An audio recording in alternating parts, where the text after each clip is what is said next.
Composition, I will sing Ram goes for Lanka with his companions, monkeys and what? Bears.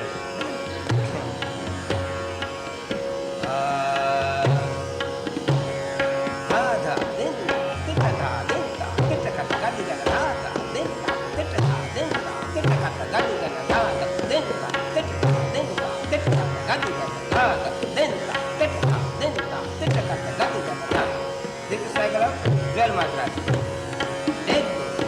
1, 2, 3, 4, 5, 6, 1, 2, 3, 4, 5, 6, 1, 2, 3, 4, 5, 6, 1, 2, 3, 4, 5, 6, 1, 2, 3, 4, 5, 6. Dada, dinta, titaka, dinta, titaka, gadiga, dada, dinta, titaka, dinta, titaka, gadiga.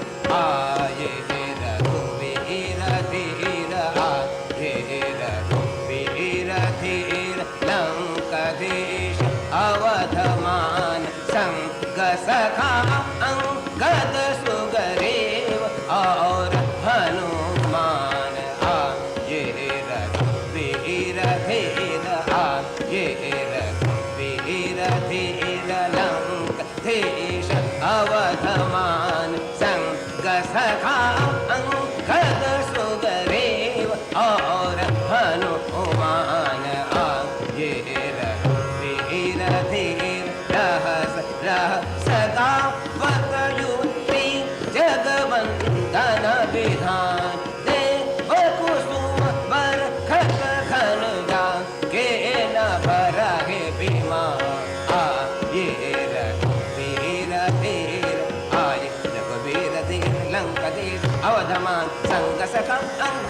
Sugriva और Hanuman, grieve और Hanuman, grieve और हनुमान आए रघुवीर धीर, आए रघुवीर धीर लंका धीर अवधमान, संग सका अंगद सुग्रीव और हनुमान, ग्रीव और हनुमान, ग्रीव और हनुमान आए रघुवीर धीर, आए रघुवीर धीर, वीर वीर वीर वीर धूमान प्रयाम वचे आता धूमान प्रयाम वचे आता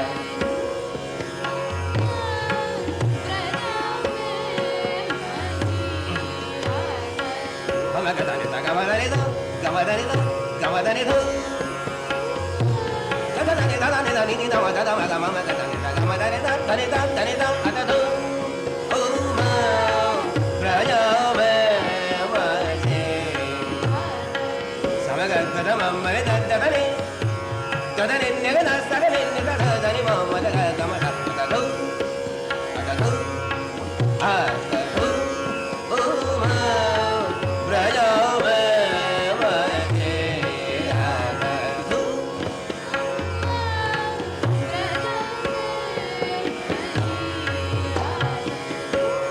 Now for 16 beats.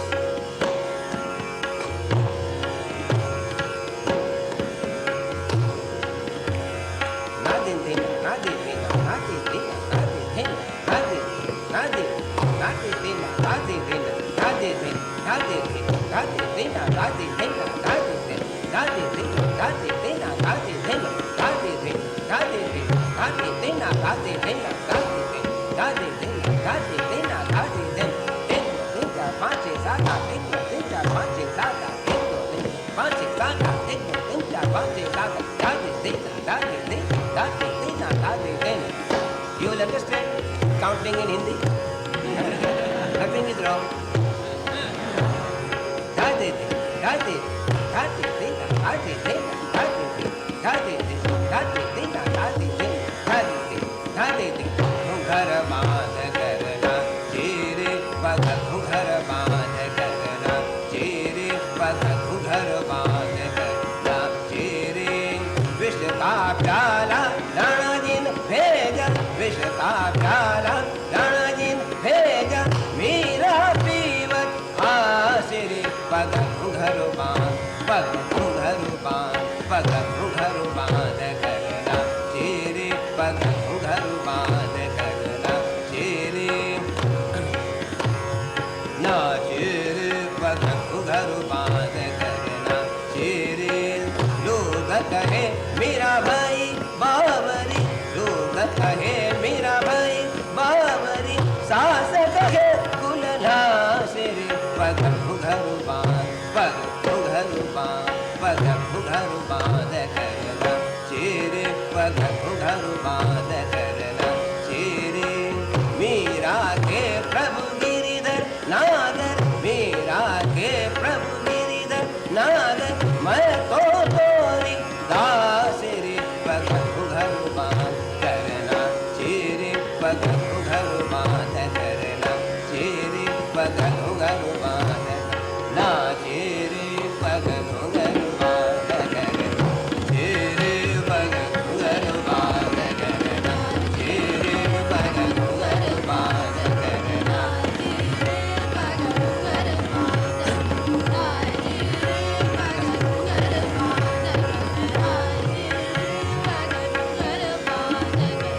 लाज पग घर बांध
सुदर्शन महाराज जी बनारस घराने के जाने माने कलाकार हैं।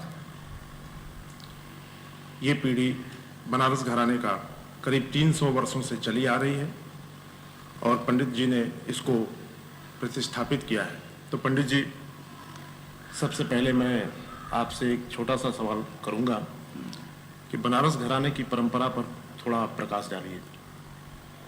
ऐसा है राजन जी कि आज से करीब 300 वर्ष करीब हुआ जी, हमारे बनारस के तबले का आविष्कार, जो बनारस बाज के नाम से प्रसिद्ध है जी, उसका आविष्कार पंडित राम सहाय जी ने अपने बुद्धि और विवेक द्वारा किया और उन्हीं के बदौलत आज बनारस घराने के जितने भी वादक हैं सब उन्हीं के परंपरा से जुड़े हुए हैं शाखा के रूप में। और उनके घराने के विषय में ये जानकारी है कि ऐसे तो उनके भाई भी बड़े अच्छे विद्वान थे, जानकी सहाय जी, गौरी सहाय जी, परंतु गौरी सहाय जी को एक पुत्र जो पंडित भैरव सहाय जी हुए, भैरव सहाय जी ने एक तबले के लिए बड़ी नई देन दी और वो देन ये थी कि राम सहाय जी स्वतंत्र वादन में तो उनका जवाब नहीं था, उन्होंने 7-7 रोज तक तबला वादन करके अपने दोनों भुजाओं का पूरे भारत के विद्वानों से पूजा कराया। तो ऐसे संगतकार भैरव सहाय जी हुए और स्वतंत्र वादन में भी उनका जवाब नहीं था।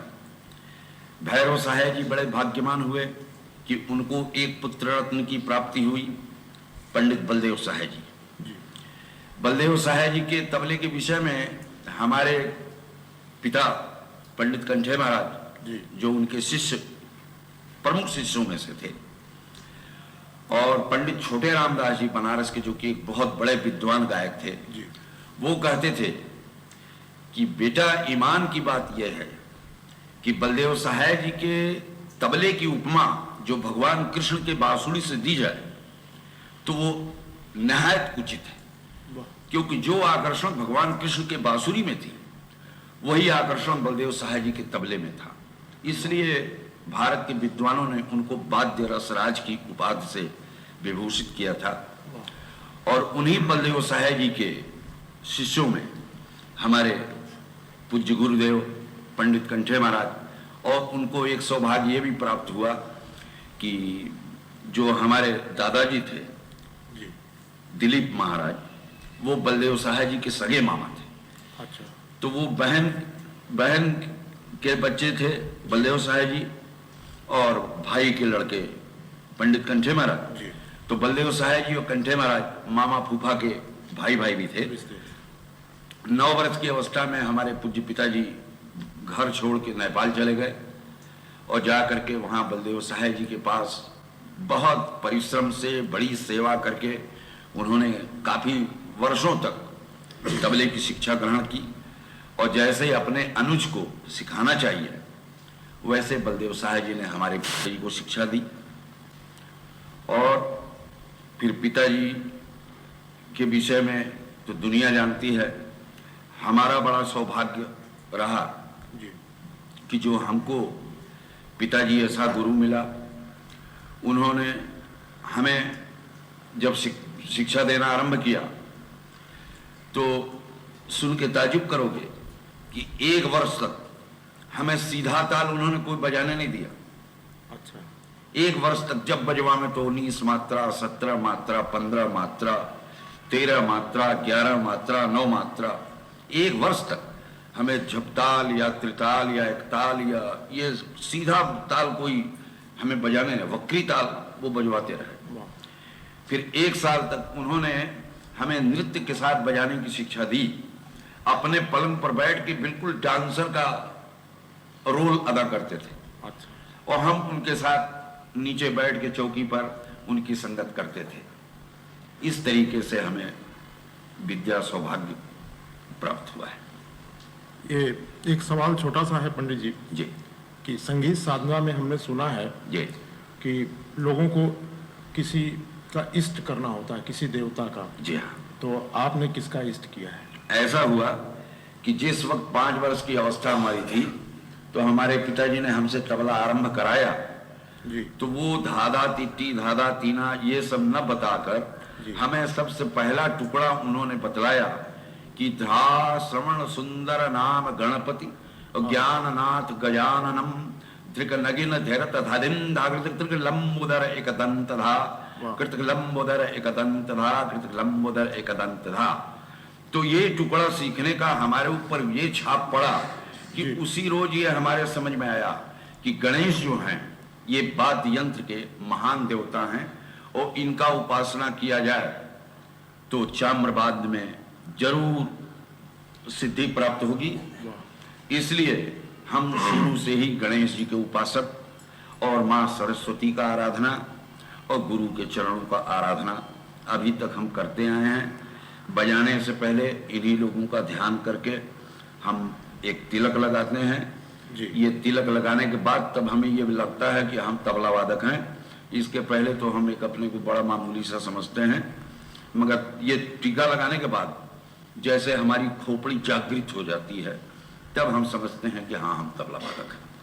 हमने सुना है पंडित जी कि आप घर छोड़कर भी कहीं तपस्या किए हैं, तबले की साधना। अरे बाप रे बाप, हमारे इस विषय की बातचीत तो अजीब है।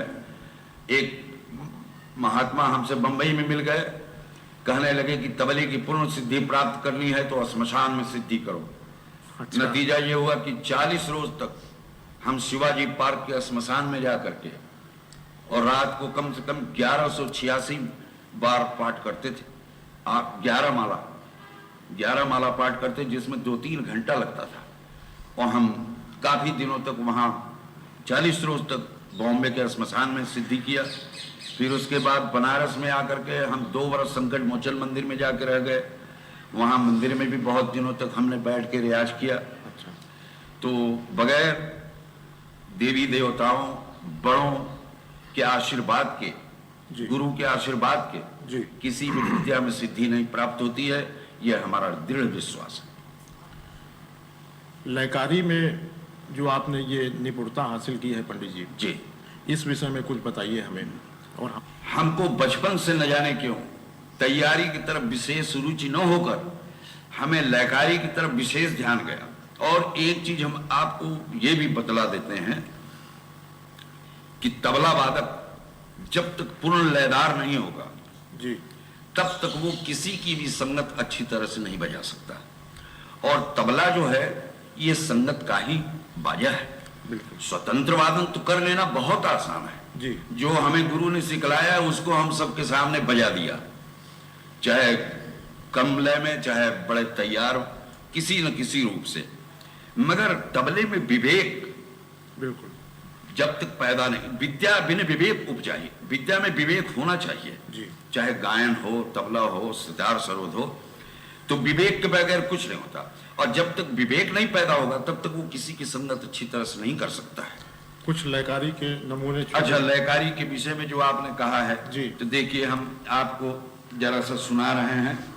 देखिए धमार में जी, ये पहले से कुछ सोचा हुआ नहीं है, हाँ। पहले से कुछ बैठाया हुआ नहीं है, मगर देखिए धमार में किस तरीके से गणित बन सकता है। वाह। चलो भैया।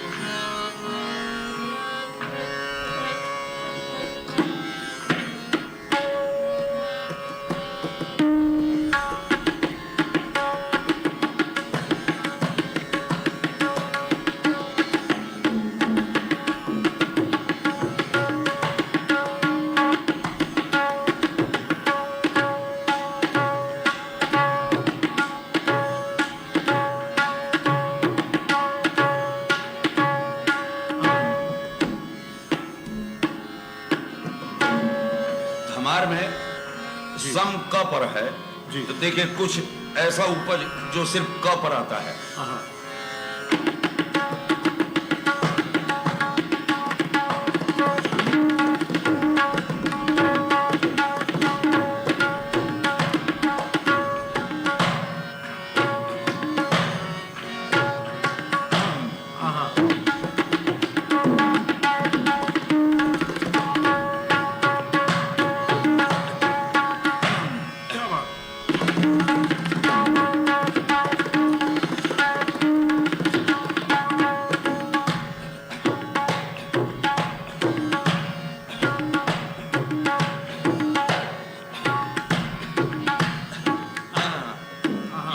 सीधा हुआ। जी अब एक अजीब खेल है ये गणित का। जी जैसे 1 से लेकर 14 मात्रा तक है जी और सम 1 मात्रे पर आ रहा है। जी आप ऐसा कीजिए 13 मात्रे पर लय रख दीजिए अच्छा और चले धमार, तो जितना टुकड़ा है देखिए 13 मात्रे पर आता है। वाह गिनिए आप। 1 2 3 4 5 6 7 8 9 10 11 12 13 14 1 2 3 4 5 6 7 8 9 10 11 12 13 14 हाँ 2 3 4 5 6 7 8 9 13 14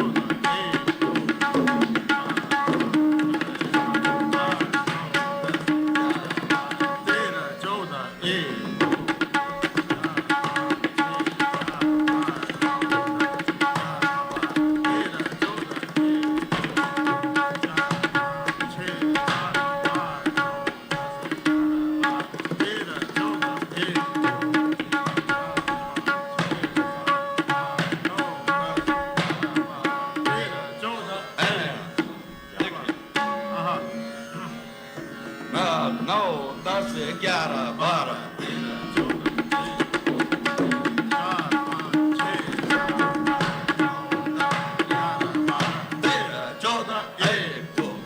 अब ऐसे 11 पर रख दीजिए।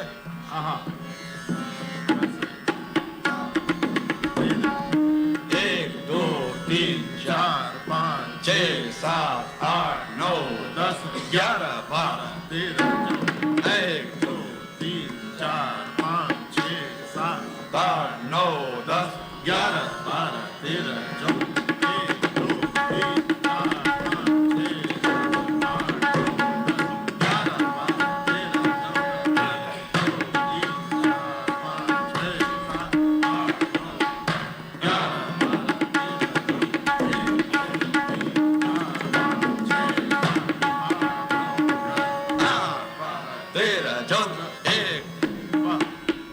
10 9 10 11 12 13 देखिए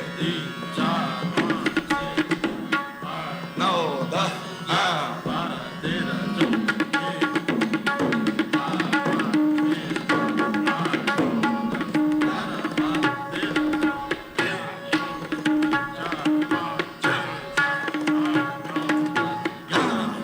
13 14 ये गणित है। अब ये पहले से कुछ सोचा हुआ नहीं है, मगर दिमाग में ऐसा बैठ जा कि हमको 13 पर आना है, 11 पर आना है, उसी पर आना है। बहुत ही कठिन काम। जी, एक छोटा सा सवाल ये है कि क्या कुशल संगीतकार होने के लिए चारों पट का ज्ञान होना चाहिए? ये चारों पट की भी विशेषता आप बताइएगा जरा। देखिए, तबले के लिए सबसे मुश्किल काम जो है वो नृत्य के साथ संगत करना है। तो नृत्य के संगत में तबला वादक को एक फोटोग्राफर बनना पड़ता है, चित्रकार। वाह। तो कैसे, जैसे किसी के दरवाजे पर मुसव्वर लोग जाते हैं जी तो करते हैं क्या, पहले एक गेरू लेकर के हाथी घोड़ा आदमी सब बना देते हैं, एक रेखा चित्र पहले बनाते हैं जी उसके बाद फिर उसमें उठा के हाथी बनाना है तो आसमानी रंग भर दिया, कपड़ा बनाना है तो पीला रंग भर दिया। ये सब करने के बाद लास्ट में एक काला रंग लेकर के और आंख नाक कान दुनिया भर का सब बना देते हैं जी। तो इसी तरीके से तबला वादक का धर्म यह है कि जिस वक्त नर्तक टुकड़ा बोलता है या बोलती है, उस वक्त उसको एक रेखा चित्र दिमाग में अपने बना लेना चाहिए, और बनाने के बाद जब संगत करे तब उसमें हाथ से रंग भरना चाहिए। वाह। और रंग भर के लास्ट में जब उसकी तिहाई आती है तो काला रंग जैसे भर दिया जाता है, उस तरीके से उसके तिहाई के पकड़ के आप बजा दीजिए तो सुनने वाले श्रोताओं को मालूम होगा कि जो टुकड़ा उसने बोला है वही टुकड़ा तबले पर बजाया गया। तो ये नाच के साथ बजाना सबसे मुश्किल है। उसके बाद सेकंड नंबर में आता है ध्रुपद धमार के साथ बजाना जी। ध्रुपद धमार के साथ भी बजाना बहुत मुश्किल काम है, क्योंकि कहाँ से लड़ंत करके कौन सा मुंह देंगे, सम विषम अतीत अनागत बहुत तरह के मुंह होते हैं, तो गवैया से बड़ा होशियार होकर के बजाना पड़ता है, उसमें भी बहुत जहन की जरूरत है। जी। उसके बाद सितार सरोद के साथ तो थोड़ा सीधा भी तबला वादक हो तो वो अपना बजा सकता है। अब ऐसे तो जैसे अब रविशंकर जी ऐसे विद्वान हैं, उनके साथ तो ऐसे सब लोग नहीं बजा सकते, बिल्कुल। क्योंकि इतना बढ़िया गणित का उनका काम होता है कि जिसका जवाब नहीं। मगर ऐसे जो साधारण तंत्र वादक हैं, उनके साथ कोई भी सीधा तबला वादक भी बजा सकता है, उतना मुश्किल काम नहीं है। क्योंकि ज़्यादातर लोग गणित जानते नहीं, तो लड़ंत पड़ंत की तरफ झुकाव नहीं है, चलन की तरफ झुकाव नहीं है, तो सितार वादक ने कोई चीज़ करके छोड़ दिया तो ठो अपना बांट बजा के सम पर आ गए। और हम लोग जब इन लोगों के साथ बैठते हैं बजाने, तो एक चीज़ ध्यान रखते हैं कि किस जाति की इनकी तिहैया आई है। तो जिस जात की उनकी तिहैया आती है, उसी जाति का अपना भी तिहैया आना जरूरी हम समझते हैं।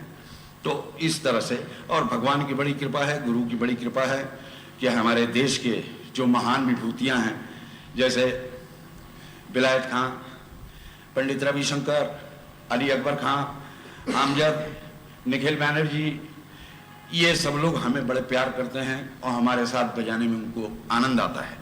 वैसे ही गायन में भीमसेन जोशी हैं, राजन मिश्रा हैं, और भी जो आजकल के अच्छे गायक हैं वो लोग, शराफत खां हैं, ये लोग, डागर जो कलकत्ता में रहते हैं, डागर बंधु तो इलाहाबाद रेडियो में प्रोग्राम होता था, तो मृदंग रहते हुए वो कहते थे कि नहीं, हम किशन महाराज के साथ गाएंगे।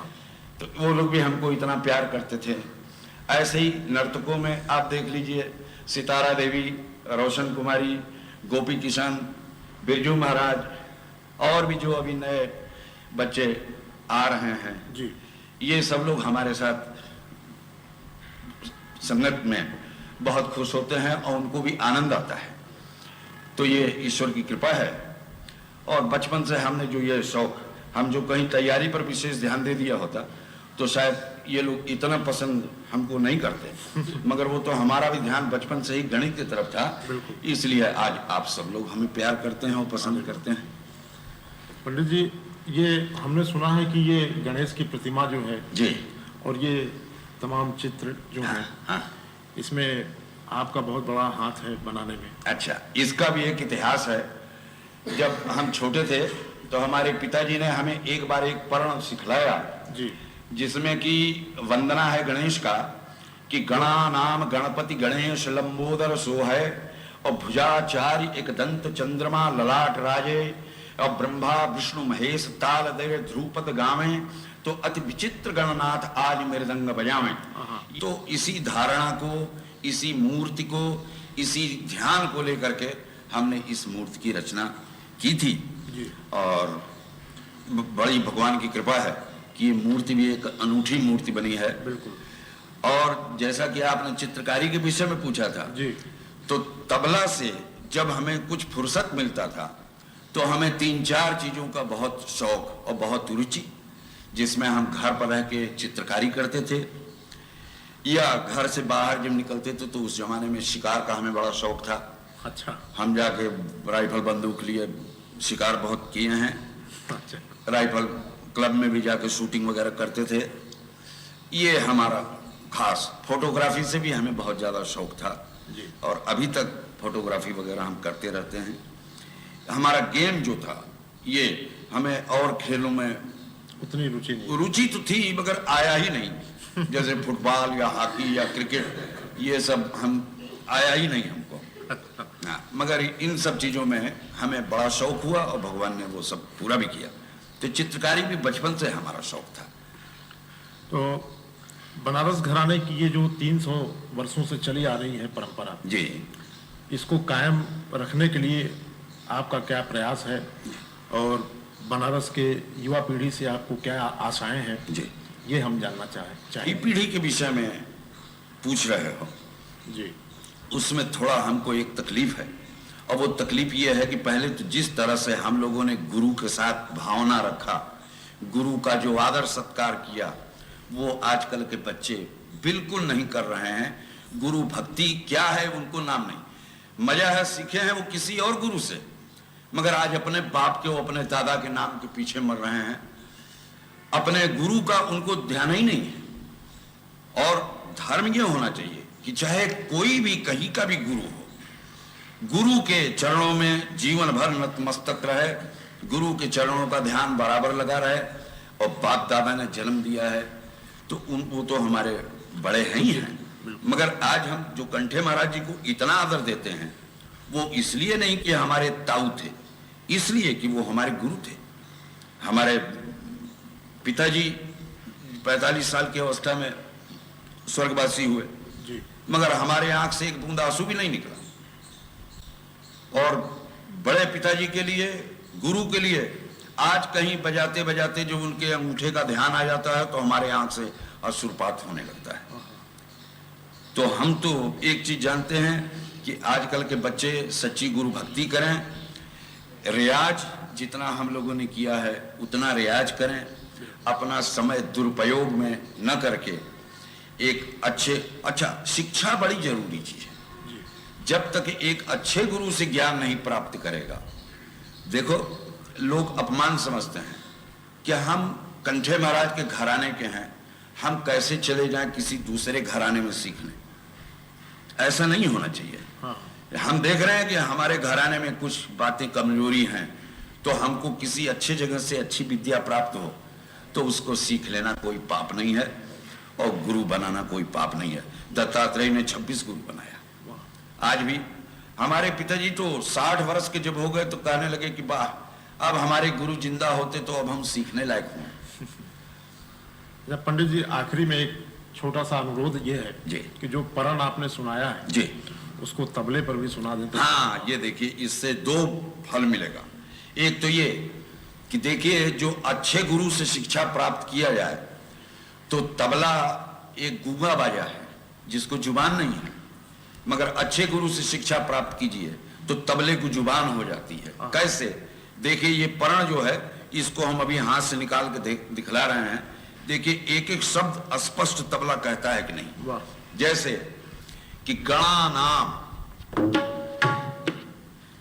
गणानाम, गणपति, गणेश, लंबोदर, सोहे, भुजाचारी, एकदंत, चंद्रमा, ललाट, राजे, ब्रह्मा, विष्णु, महेश, तालदय, धुरपद, गावें। अति विचित्र, अति विचित्र गणनाथ आज मृदंग बजावें। तो ऐसे एक एक बोल तबले से स्पष्ट भी निकल सकता है जो अच्छे गुरु से शिक्षा प्राप्त हो। और नहीं तो एक चीज होता है, गणा नाम गणपति मुंह से बोल गए और तबले पर जब बजाना तो वो जो बेवकूफ श्रोता रहती है तो वो नहीं समझती है, मगर जहां समझदार बैठे होते हैं वो तो जानते हैं कि आप बोले हैं क्या, हाथ से क्या बजाएं।